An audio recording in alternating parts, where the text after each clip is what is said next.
Hi everyone, this is what I'm talking about. Vacation, it's over. So yan, my mail, it's full. Lots of junk mail needs to get rid of.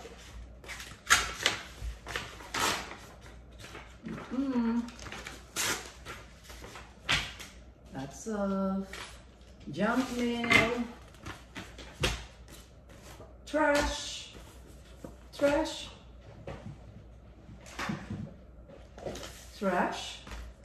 Dito sa Amerika maraming mga junk mail na dumating sa'yo. Mga nag-advertise ng mga store. Sari-sari. Sa mga restaurant. Sometimes you can get a coupon like this. Burger King. Hello, Burger King, baka naman. So, kagaya nito, dalawang sandwich, dalawang fries for $6.99. Ayan.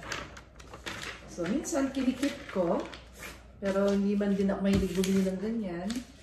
So, lahat yan itatapon. Pati yan, mga nagtitinda. Ayan. So, hindi ko na yan, ikip kasi lahat talagang junk. Sa isang linggo o dalawang linggo, mapupuno ang mail mo. But this one is like a month.